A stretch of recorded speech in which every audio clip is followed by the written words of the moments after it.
امام حسین کی ملت، ہم سب یقیناً حسینی ہیں، دعویٰ بہت بڑا ہے، لیکن ہمارا کردار اسی حساب سے نہیں ہے جتنا ہمارا دعویٰ ہے۔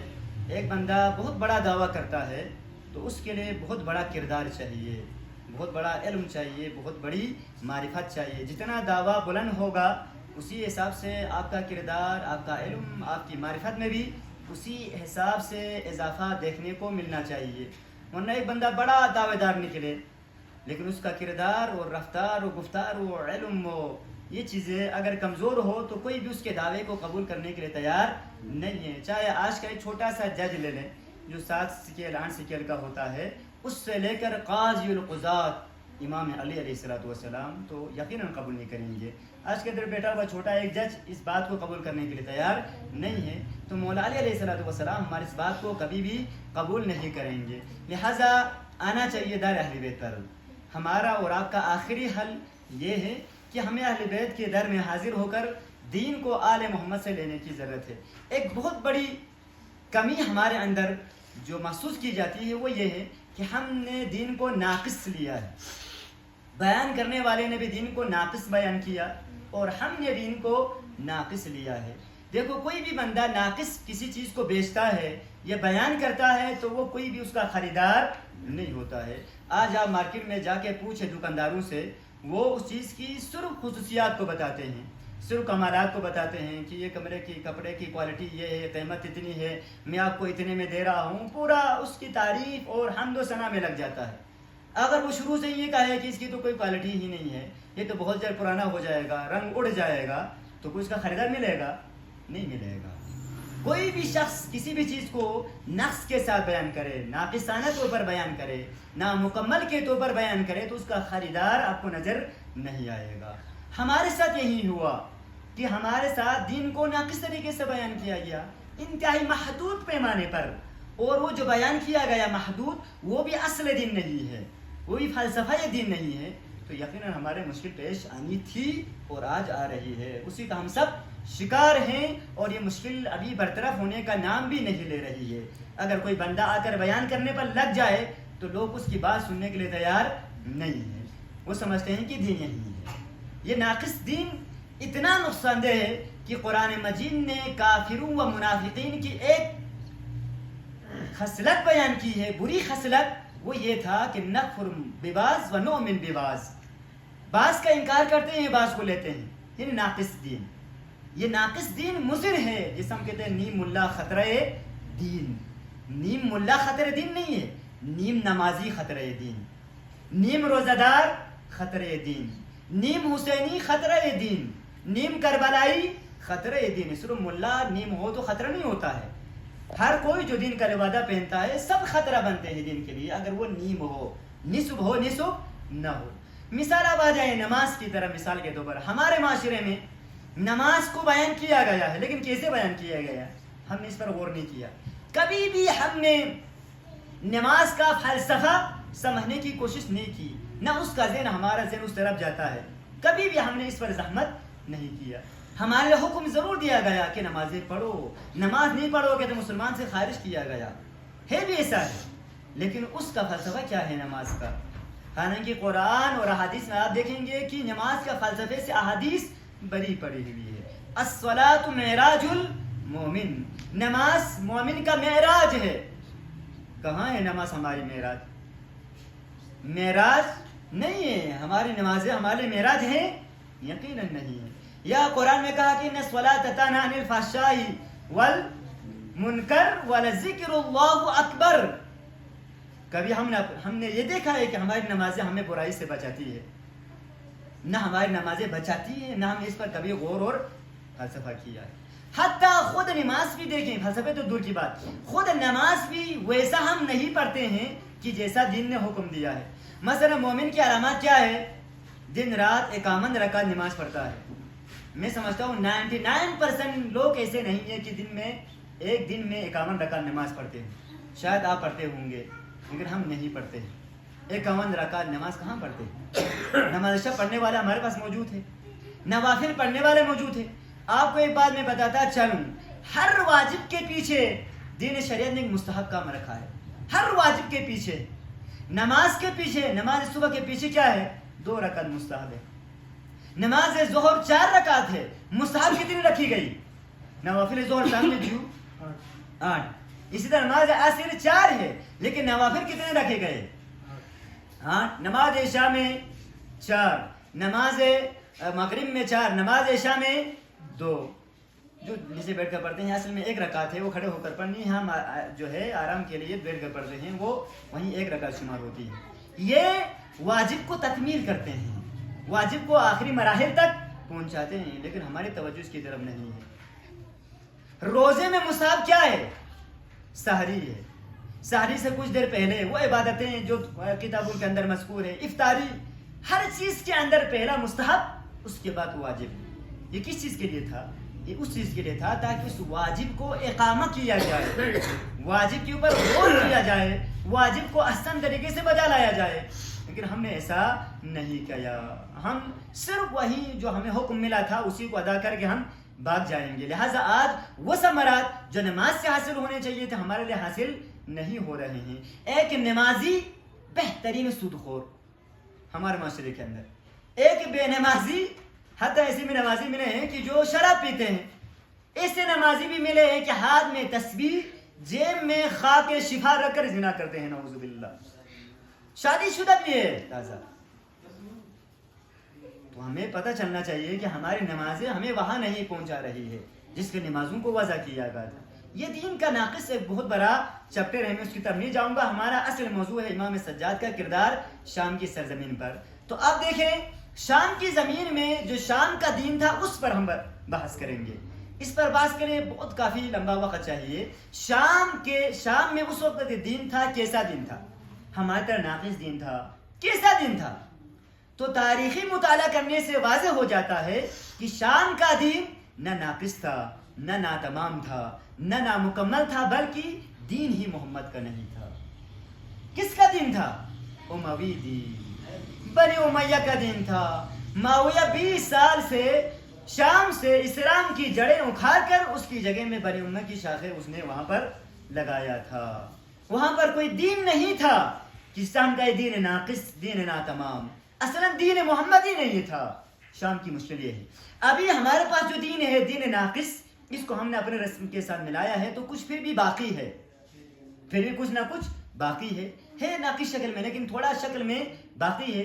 ہم تو بعض اوقات خدا کا شکر ادا کرتے ہیں کہ لوگوں نے کیسے اس خشک دین کو، کیسے اس ناقص دین کو، کیسے اس ناتمام دین کو قبول کیا ہوا ہے. ہمیں خود تعجب ہوتا ہے. یہ ایک لطف الہی ہے ہمارے اوپر کہ ہمارے لوگوں نے اسی دین کو قبول کیا ہوا ہے، ورنہ آج کا جوان اس دین کو قبول کرنے کے لیے تیار نہیں ہے. یہ خدا کا ایک لطف ہے جو ہماری سرزمین میں موجود ہے. لیکن شام میں آپ دیکھیں، شام میں دین ناقص کی بات ہی نہیں ہے، بلکہ دین ہی بنو امیہ کا ہو، دین ہی اموی ہو، تو آپ وہاں کے لوگوں کا تصور کر سکتے ہیں کہ کیسے لوگ تھے. اب اس ہمارے زمانے میں سے یہ لوگ کوئی قیام کرنے کے لیے تیار ہیں؟ آپ خود سوچیں. کوئی نہضت چلانے کے لیے تیار ہے؟ کوئی تحریک چلانے کے لیے تیار ہے؟ نہیں. سب یہی مشورہ دیتے مولانا صاحب کاروبار چلانے دو، مولانا صاحب ہمارے رزق کمانے دو، ہم تو ابھی بلڈنگ بنانے میں مصروف ہے، ہم تو دنیا کو آباد کرنے میں مصروف ہے، کہیں کوئی خلل نہ آ جائے. ایک بہت بڑا عالم تھا، اس کے سامنے کسی نے کہا کہ سیاح آ کر ہماری پردگی کو ختم کر دیا ہے. تو اس نے خاموش ہو جاؤ خدا کے لیے، وہ آ کے اتنے پیسے خرچ کر رہے ہیں اور آپ کہہ رہے ہیں کہ ہمارا پردہ خراب ہو رہا ہے.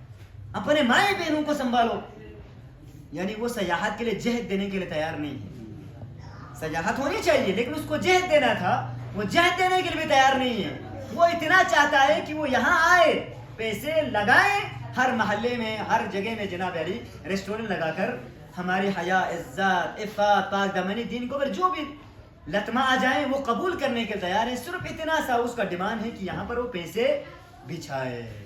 اور سرزمین بلتستان میں ابھی ہم دیکھنے کو ملتے ہیں ایسے پیسے بچھایا گیا، ایسے پیسے بچھایا گیا جس کا ہم کبھی بھی تصور نہیں کر سکتے. مصداق کی باتیں کریں گے تو لڑائی ہوتی ہے، جھگڑے ہوتے ہیں، فرقواریت پھیلتی ہیں، فساد ہوتا ہے. لیکن آپ دیکھتے ہیں کہ ایک بات کہنے پر بھی پیسے مل گئے یہاں کے لوگوں کو، ایک سلوات پڑھنے پر بھی پیسے مل گئے لوگوں کو، پیسے لگایا گیا. مطلب خلاصہ یہ ہے کہ تاکہ اصل دین کو ختم کرنے کا ہدف اور مقصد تھا. بنو امیہ نے شام کے اندر شامی دین بیان کر رہا ہوں آپ لوگوں کو. شامی دین جو شاید آپ نے پہلے سنا نہیں ہوگا، شامی دین، شام کے لوگوں کا دین، بنی امیہ کا دین. اس کا دین اندازہ کرنے کے لیے میں وہاں کی ایک بڑی شخصیت کا نام لیتا ہوں، حریث ابن عثمان. ایک بہت بڑا صحابی ہے، اہل سنت کے اندر اس کا بڑا نام ہے. بہت ساری احادیث اہل سنت نے اس سے نقل کیا ہے. وہ بڑا صحابی، اس کا وظیفہ، دینی وظیفہ میں آپ کو بیان کروں گا. دینی وظیفہ، اس کا دینی وظیفہ یہ تھا کہ ہر وقت صبح کی نماز کے بعد 70 مرتبہ نعوذ باللہ مولا علی اور اس کے آل پر لعنت بھیجتا تھا، 70 مرتبہ. اور شام کی نماز کے بعد بھی 70 مرتبہ وہ لعنت بھیجتا تھا، نعوذ باللہ. ایک دن وہ بھول گیا، لعنت بھیجنا بھول گیا. تو صبح اس کو یاد آ گیا، تو اس نے کہا لوگوں کو جمع کر کے، دیکھو میں کل لعنت بھیجنا بھول گیا تھا، آج میں خود بھی قضا کر رہا ہوں. آئندہ تم میں سے کوئی بھی لعنت بھیجنا بھول جائے تو اس کی قضا آپ کے اوپر واجب ہے. یہ بندہ نماز کی قضا نہیں پڑھتا تھا، لیکن مولا علی پر لعنت لگانا بھول گیا. اس نے کہا اس کی قضا میرے پر واجب ہے، لہذا میں قضا کر رہا ہوں. حریث ابن عثمان ان کو زمانے کی بڑی شخصیت.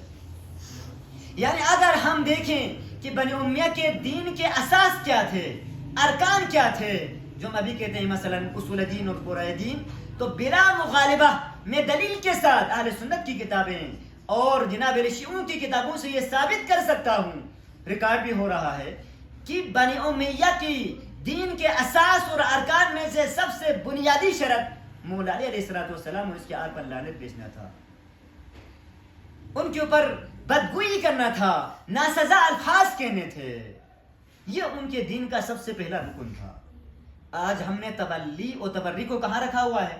مسلم دین میں نہیں، قرآن دین میں بھی سب سے وہ آخر میں، جس کی طرف کسی کی کوئی توجہ ہی نہ ہو، وہاں رکھا ہوا ہے تبلی اور تبری. بنی امیہ نے کیا کیا؟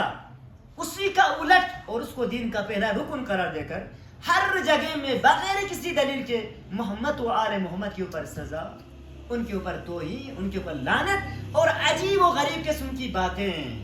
اتنی باتیں اور اتنا معاشرہ خراب کیا تھا کہ جب امام سجاد علیہ السلام لوٹا ہوا قافلہ لے کر شام میں پہنچ گئے نازادارو، تو وہاں پر ایک جگہ تھی جہاں پر ایک مسجد بنی ہوئی تھی. شام ہو گئی تو بعض لوگوں نے چاہا کہ ان کو کیوں نہ ہم اندر مسجد میں رکھیں، مسجد میں رکھیں گے. تو وہاں محلہ والوں نے اعتراض کر دیا کہ آل محمد کو مسجد میں رکھنے سے مسجد نجس ہوتی ہے، نعوذ باللہ. مسجد میں رکھنے نہیں دیا. جس نے کافر کو مسجد میں رکھا نہیں جاتا ہے. کہا کہ ان کو مسجد میں رکھو گے تو ہماری مسجد کیا ہو جائے گی؟ نجس ہو جائے گی. لہٰذا آل محمد کو مسجد کے ساتھ باہر رکھ دیا گیا. مسجد کی جگہ سے وضو کرنے نہیں دیا. مسجد کے خاک سے جناب علی وہاں پر سجدے کرنے نہیں دیے گئے. اسی لیے وہ جو جملہ مشہور ہے کہ مولا علی مسجد میں شہید ہو گئے تو کیا کہا تھا شام والوں نے؟ مولا علی کا مسجد میں کیا کام تھا؟ کس لیے گیا تھا؟ وہاں کیسے ضربت کھائی؟ یہ سوالات ایسے ہی نہیں آئے، کسی کے جذباتی طور پر کسی نے منہ سے نہیں کہا.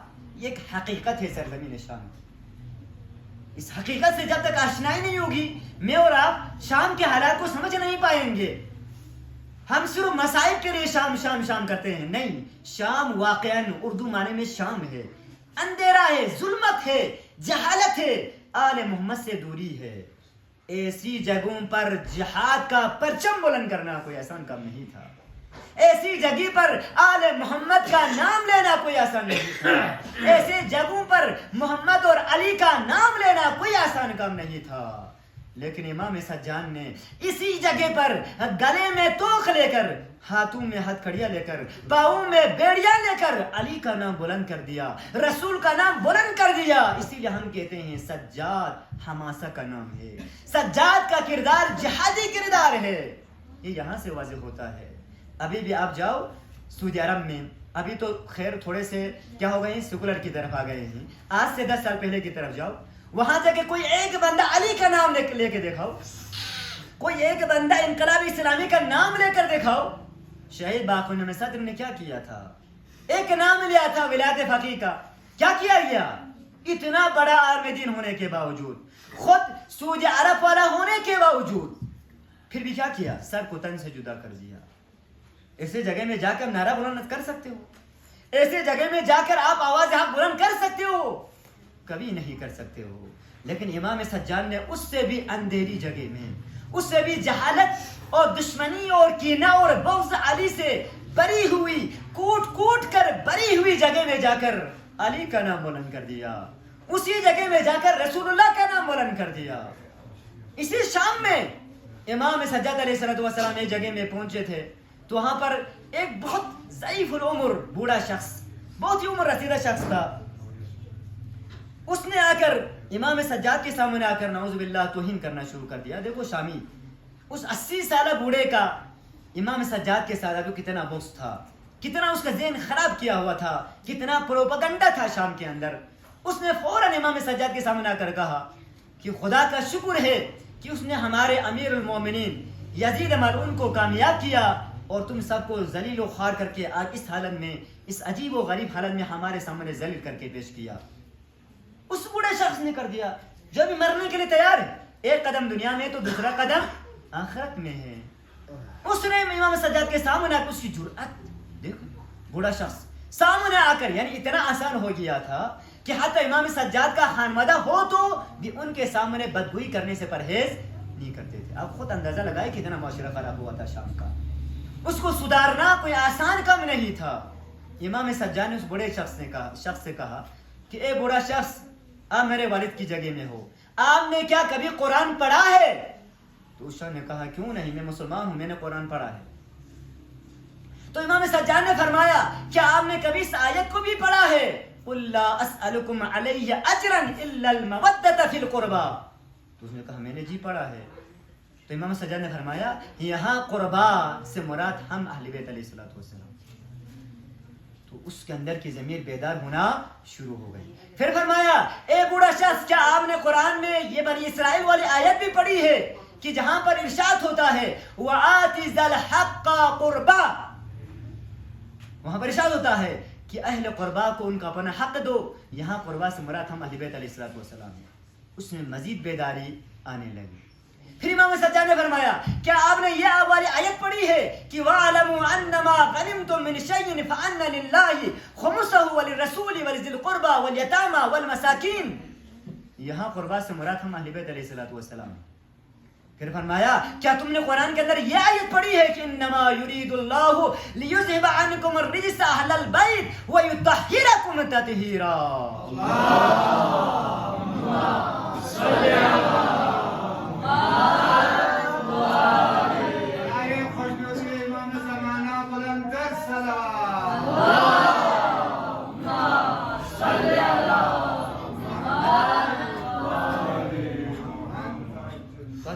علی نے کا جی پڑا ہے تو کہا یہاں اہل بیت سے مراد ہم ہیں جن سے تمام قسم کی باطنی و ظاہری خباثت، نجاست سب سے ہمیں دور کیا گیا ہے.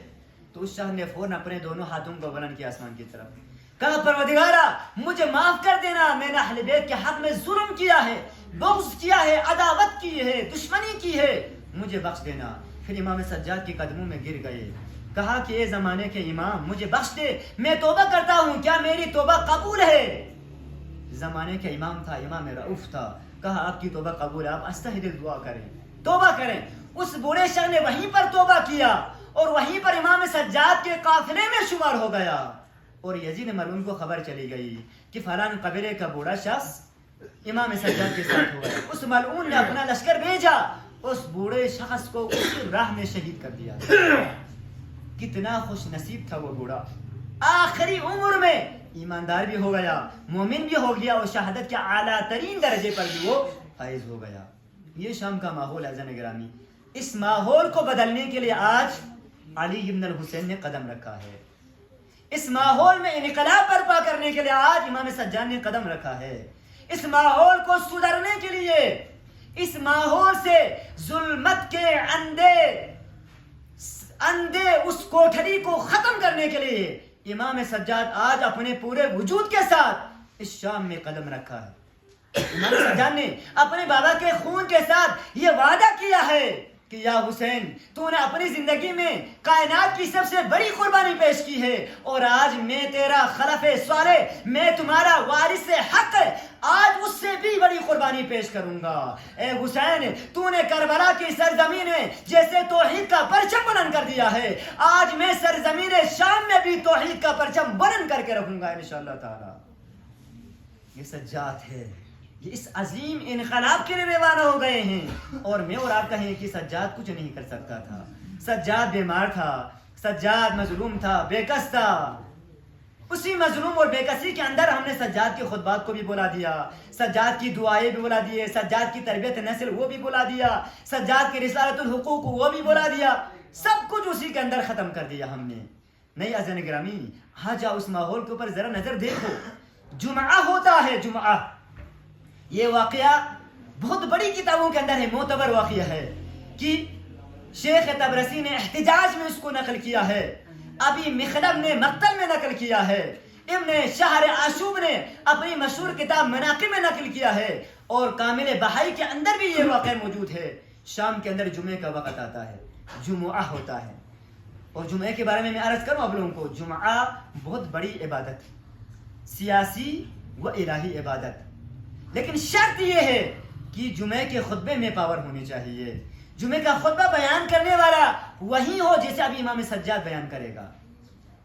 تو یزید بھی اس جمعے میں گیا تھا، امام سجاد بھی اس جمعے میں حاضر ہو گیا، تو امام سجاد کو دیکھا یزید نے، تو یزید نے اپنا اس ذاکر اور خطیب کو، درباری ملا کو بلایا، اس سے کہا آج تم نے معاویہ سے لے کر بنی ابو سفیان سے لے کر سب کی زبردست تعریف و تمجید کرنی ہے، اور علی اور اولاد علی پر سب سے نازیبا ترین الفاظ جو آج تک آپ نے نہیں کہے تھے وہ آج کے اس خطبے میں آپ نے کہے۔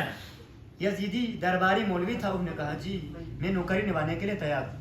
یہ مرون اس ممبر پر بیٹھ گیا، بیٹھنے کے بعد اس نے معاویہ، ابن سفیان، ابو سفیان سب کی اتنی تعریف و تمجید کی کہ جس کا وہ ایک ذرہ بھی لائق نہیں تھے، اور دوسری طرف مولا علی اور ان کے آل پر ایسے ناسزا باتیں کیے کہ جنہیں دیکھ کر انسان کی رونگٹے کھڑے ہو گئے۔ تو امام سجاد علیہ السلام نے فوراً اسی خطبے میں کھڑے ہو کر کہا کہ اذن لی ان اسدع، مجھے اجازت دیا جائے کہ الاودع، میں اس لکڑی کے، یہ ممبر نہیں کہا، میں اس لکڑی کے اوپر چڑھ کر میں بھی چند باتیں کرنا چاہتا ہوں۔ تو یزید نے کہا کہ نہیں، ان کو باتیں کرنے کی اجازت نہیں دی جاتی ہے۔ تو وہاں کہتے ہیں کہ روم کے چند دوسرے لوگ بیٹھے ہوئے تھے، اور بھی بہت سارے لوگ بیٹھے، ان سب نے کہا کہ یہ کمزور بندہ ہے، یہ نوجوان ہے، 22 سال 24 سال کا جوان، یہ کیا بتائے گا، کہنے دو چند باتیں۔ یزید نے کہا نہیں، میں جانتا ہوں بنی ہاشم کے نوجوانوں کو، یہ جب اوپر نکلے گا تو اس وقت تک نیچے نہیں آئے گا جب تک ہمیں ذلیل و خوار مت کریں۔ تو اس کے بعد اجازت نہیں دی گئی، تو چند اور بزرگان آ گئے، آ کر کہا کوئی بات نہیں ہے، اگر یہ ناسزا کہنا شروع کریں گے تو ہم نیچے اتاریں گے، لہذا جگہ دی جائے۔ الغرض وہاں جگہ مل گئی امام علیہ السلام، فوراً ممبر پر چلے گئے۔ اب دیکھیں سجاد کا جہاد، کون بیٹھا ہوا ہے؟ درباری ملا یہاں پر امام سجاد کے گارڈ کی طرح بیٹھا ہوا ہے، اور سامنے زمانے کا خود یزید، جس کی صفاقیت آپ سب جانتے ہیں، جس کا جناب نے مسلمانے سے خارج ہونا، سب کچھ اس کا کردار آپ کے سامنے موجود ہے، سامنے حاضر ہے۔ بڑے بڑے خطیب، بڑے بڑے دانشور غیر ملکی بھی وہاں اس کے اندر موجود ہے، وہ خطبہ سننے کے لیے آئے ہوئے تھے۔ امام سجاد علیہ السلام نے سب سے پہلا کام کیا کیا یہاں پر؟ اب دیکھو کیا کرنا چاہیے تھا اور کیا کیا، کیا کرنا چاہیے تھا؟ تو سب سے پہلے انہوں نے لوگوں کو دور کیا ہوا تھا مولا علی علیہ السلام سے۔ تو سب سے پہلی بات امام سجاد نے اپنے خطبوں میں یہ کہا کہ خدا و متعال نے انسانوں کی ہدایت کے لیے رسول خدا کا انتخاب کیا تھا۔ ہوا رسول منا، وہ رسول ہم میں سے ہے، وہ صدیق منا، صدیق ہم میں سے ہے، وہ جعفر تیار منا، جعفر تیار ہم میں سے ہے، وہ سید الشہداء منا، سید الشہداء ہم میں سے ہیں، والمصطفیٰ منا، والمرتضی منا، وابن منا۔ سارے کے ساری نعمتیں، مراقب اور کمالات بیان کرنا شروع کر دیے امام سجاد علیہ السلام نے۔ وہ جو ذہن بنا ہوا تھا کہ علی اور محمد کے خلاف، امام سجاد نے ممبر پہ نکل کر لوگوں کا ایسا ذہن بنا دیا، ایسی باتیں کر دی، کہا وہو ابن مکہ، وہو ابن مدینہ، وہو ابن صفا، وہو ابن مروہ۔ انہیں بتانا شروع کر دیا، ارے صفا کو بچانے والا ہم میں سے ہے، مروہ کو بچانے والا ہم میں سے ہے، مدینے کو بچانے والا ہم میں سے ہے، مکے کو بچانے والا ہم میں سے ہے، شجاعت والا ہم میں سے ہے، بصیرت والا ہم میں سے ہے، جعفر طیار ہم میں سے ہے، سید الشہداء حمزہ ہم میں سے ہے۔ ساری باتیں وہاں بتانا شروع کر دی تو لوگ حیران ہونے گئے، آخر یہ خود کون ہے جو اتنی بڑی بڑی باتیں کرنے لگ گیا ہے۔ اس کے بعد فوراً آپ نے زاویہ تبدیل کر دیا، امام حسین کے فضل بننا شروع کر دیا، کہا امام حسین ہوا سید الشباب اہل الجنہ، حسین وہ ہے جو جنت کے سرداروں کا جوان ہے، حسین وہ ہے جو سبط عسکر ہے، حسین وہ ہے جس کے ذریعے سے لوگوں کو ہدایت مل گئی، حسین وہ ہے کہ جس نے دین کو بچایا۔ ساری باتیں کہنا شروع کر دی۔ اس کے بعد فرمایا اپنے بارے میں، پھر کہا انا ابن مظلوم، میں اس مظلوم کا بیٹا ہوں کہ جس نے دین کی خاطر سر کٹایا، اور آج میں وہ شخص ہوں جس نے دین کو بچانے کے لیے اس جیسے یزید و فاسق اور فاجر کے سامنے حاضر کیا گیا ہے۔ سامنے اشارہ کرتے ہوئے امام سجاد علیہ السلام نے بتا دیا۔ تو یزید نے آس پاس کے لوگوں کو کہنا شروع کر دیا کہ دیکھو بتایا جو تھا، یہ آل محمد اگر کسی جگہ میں جائیں تو اس وقت تک نہیں اترتے جب تک ہماری شلوار اتاری نہ جائے، لہٰذا وہاں مجمع میں کھلبلی مچ گئی۔ بعض نے کہا نہیں جاری رکھنے دو، بعض نے کہا نہیں رکوائیں، لیکن امام سجاد علیہ السلام نے اپنا حق وہاں پر بیان کر دیا۔ آخر میں خلاصتاً پیش کر دیا، امام سجاد نے کہا اے لوگو، تم میں سے کوئی ایک بھی اگر حق کو دوست رکھتے ہو، حق کو چاہتے ہو تو آ جاؤ میرے سجاد کے پیچھے لگ جاؤ۔ میں نے حق کی خاطر اپنے بابا کو قربان کر دیا ہے، میں نے حق کی خاطر اولاد علی علیہ السلام کو قربان کیا ہے، اور آج مجھے قیدی بنا کر یہاں لایا گیا ہے، میں نے برداشت کیا ہوا ہے، یہ سب حق کی خاطر ہے۔ تو وہاں لوگوں کے اندر دو گروہ ہو گئے۔ اسی محفل مجلس کے اندر ایک یزیدی ٹولہ بن گیا اور ایک حسینی ٹولہ بن گیا۔ یہ جو ہم کہتے ہیں یزیدی اور حسینی، یہ وہاں سے امام سجاد نے اس کی بنیاد رکھی۔ عزیزان گرامی، اس محفل کے اندر یہ تاثر چلا گیا کہ یزید سرے سے لے کر آخر تک غلطی پر ہے، باطل پر ہے۔ روم کے کہتے ہیں، روم کے سفیر نے وہاں پر اس سے بھی انٹرویو لیا گیا تو اس نے ایک جملہ وہاں پر کہا، مجھے نہیں معلوم تھا کہ یزید کے باغی سے مراد کون تھا، لیکن مجھے پتا چلا کہ یزید کے باغی سے مراد ارے مسلمانوں تمہارے اپنے نانا، تمہارے اپنے پیغمبر کا نواسا ہے، تمہیں شرم آنی چاہیے کہ اپنے پیغمبر کے نواسے کے ساتھ تم لوگوں نے ایسا سلوک کیا ہوا ہے۔ روم کے بادشاہ نے، روم کے سفیر نے ان کی ضمیروں کو جھنجھوڑنا شروع کر دیا۔ اب آپ دیکھیں یہ چیزیں ہوتی ہے زن گرامی، حق کو بولا بالا کرنا، حق کو اوپر لانا، باطل کو ظاہر کرنا، بے نقاب کرنا، یہ آپ کا کام ہے، یہ آپ کے نوجوانوں کا کام ہے۔ آج آپ دیکھیں سوشل میڈیا بھی کوئی شام سے کم نہیں ہے۔ میں سمجھتا ہوں کہ آج کی سوشل میڈیا بھی شام کی طرح ہے، اس میں بھی پروپیگنڈا ہے، اس میں بھی آل محمد کے ساتھ دشمنی ہے۔ جوانوں کے لیے عرض کروں گا، جوانوں آپ کی ذمہ داری ہے کہ آپ سوشل میڈیا میں حسین کا ایک سپاہی کا رول ادا کریں، امام سجاد کے چاہنے والوں کا ایک رول آپ ادا کریں معاشرے میں۔ سوشل میڈیا میں بھی آپ ایک کھلبلی مچا دیں، ایک انقلاب بچا دیں۔ سوشل میڈیا میں آپ کے پاس ایک طاقت ہونی چاہیے، ایک نظریہ ہونا چاہیے آپ کے پاس، اس کے مطابق آپ لوگوں کے اندر جہالت کو دور کریں۔ اگر دور کریں گے تو آپ بھی ایسا ہے جیسے آپ نے بھی اپنے زمانے کی شام میں اپنا کردار نبھایا ہو۔ ایسا نہیں ہے، ہم پہلے بھی کہتے ہیں کہ کوفہ ایک رمز ہے، ایک شہر کا نام نہیں ہے، شام بھی ایک رمز ہے، شہر کا نام نہیں ہے۔ آج بھی شام ہے، آج بھی کوفہ ہے، صرف اتنی سی بات ہے، آپ نے فیصلہ کرنا ہے۔ تین جگہ ہیں آج آپ کے پاس، ایک کربلا، ایک کوفہ اور ایک شام، تین جگہ، کربلا، کوفہ اور شام۔ آپ کہاں پر ہے یہ آپ سے سوال کریں گے، میں بھی سوال کر رہا ہوں، زمانے کا امام بھی خدا گواہ ہے آپ سے سوال کریں گے، کیا آپ کا حضور کربلا میں ہے، یا آپ کا حضور کوفہ میں ہے، یا آپ کا حضور شام میں ہے، یہ آپ سے پوچھا جائے۔ لہذا آج بھی آپ شامی بن کر خاموش رہو گے، کوفی بن کر بے وفا ہو جاؤ گے تو کربلا میں کبھی شامل نہیں ہو پاؤ گے۔ زمانے کی کربلا میں اگر ہم نے قدم رکھنا ہے تو شام سے آپ کو گزرنا ہوگا، شام کی جہالت کو ترک کرنا پڑے گا۔ اہل بیت سے کلوز ہونا پڑے گا، طاغوت اور استکبار سے دور ہونا پڑے گا، زمانے کے ولی کی طرف آنا پڑے گا، زمانے کے ولی فقیر کی طرف آنا پڑے گا، زمانے کے ولی فقیر کی آواز میں لبیک کہنا ہوگا۔ اگر آپ زمانے کے ولی فقیر کی آواز میں لبیک کہیں گے تو آپ کا شمار کربلائی میں ہو جائے گا، آپ زمانے کی کربلا میں قدم رکھ پاؤ گے۔ لیکن اگر آج آپ بھی غائب ہو جاؤ گے یا خاموشی اختیار کرو گے، خاموشی اختیار کرو گے تو کوفہ، اگر جناب علی لبیک ہی نہیں کہو گے تو شام، ایک ہی راستہ ہے لبیک کہنا ہمارے اوپر۔ اسی لبیک کہلوانے کے لیے امام حسین شہید ہو گئے، اسی لبیک کہلوانے کے لیے امام سجاد نے اتنی بڑی قربانیاں دیا، اسی آپ کے وجود سے لبیک کہلوانے کے لیے حضرت زینب کبریٰ نے اتنی بڑی قربانی دی۔ لہذا آج اس زمانے میں بھی اگر آپ لبیک نہیں کہو گے تو کب کہو گے؟ سوال ہے نا، کب کہو گے آپ کو لبیک کہنا پڑے گا زن گرامی۔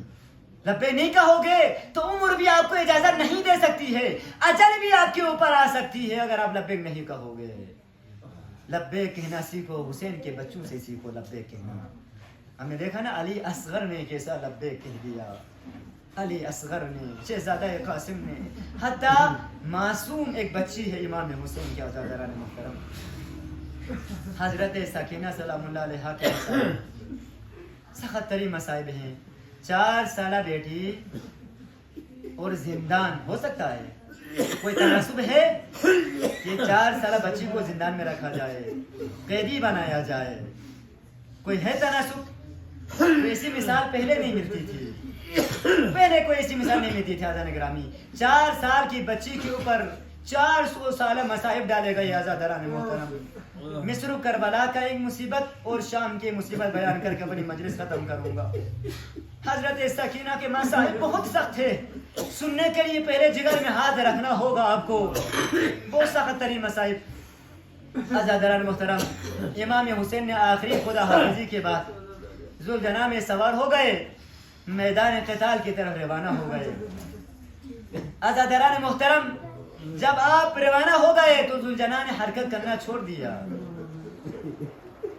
تو امام حسین نے عرض کیا، ذوالجناح تیری حق لے ذوالجناح، یا نہیں ابا شہید سو بپلا سوچا بویا، یا نہ حسین سمت سو بپلا سوچا بویا، یا نہ حسین سکم بپلا سوچا بویا۔ ذوالجناح چونچ ہمت کسی آنگسی زرب نشاہ زبان حال اشارہ بیشہ بولے عزیزان کون امام حسین اس ذوالجناح کا مولا دانے چیتھونگت حسین اس دیکھ پاپا مچے جو سکینہ سی سن سے لاپین حسین اس ذوالجناح کا مولا چلنا کسر میں اللہ ذوالجناح یہ بابا میدان مکے یہ بیمو علی اکبر میدانی بانا لفظ مطور یہ بازن سے میدانی بانا لفظ مطور یہ بابا میں آخری آسرائن آخری امید لذوالجناح لذوالجناح یا لنا یتیم بفضل لذوالجناح۔ اللہ اکبر عزیزان کون حسین اسی ذوالجناح کا نصر زمین کربلائی باب سنا سبینہ فامین کرنا ابر بہار نچو چنن ملو راوی سی بیان بیت حسین اسی مقام یسینو معصوم یس فامین کرنا ابر بہار نچو چنن ملو چک پسوین پا علی اصغر لاشا درب فامین لنا 10 قدم خیمہ غیر اللہ 10 قدم ابتلیر اللہ کسر من اللہ خدا دی اصغر بمام ولمتو مدفن بسنا زید شام تک چی بسکی گل خدا اگر نزیزی لتنسنا زیزی لبرداش بامیر تیر پالی اصغر نچوی لبا علی اصغر سن سید با اللہ اکبر اچیک با سکینائن فامین کرنا کسر بمین یا سکینہ علیک بادی ولا تبکی ولا تارقی سکینہ یادوں سے مسلم سے یعنی کہ مصیبت پاٹ پر شام نہ کوفی تن بید پیر۔ اللہ اکبر شامون ازادار کن شامی مصیبت کنی یمبو سکینی کا اللہ اکبر سکینہ زندان دکسنا بار بار امام سجال سوال ترین سوگ کسر بھی مسمیمو دی شامی میورسی خطی بالبس نگامل آپسون رنانو کرے سجانی بابا نام نفسو من نیسل آپسون نا نسنانو کر بلنگی بابا نام شابر سجادی کسر بیمید سکینی سوال میسین مرا اشن تکلیف ہوئین با سوال چیپ پا چین با سوال چیپ پا دوین با کسر بیمید پا میمو سجاد نتا یا مدینی نگان نفس بوین لے سجاد سجاد لائر میں امامتی مدینی رپا نتا گام مدینہ تن بیت پین اما سکینہ یری مقدر پا زندان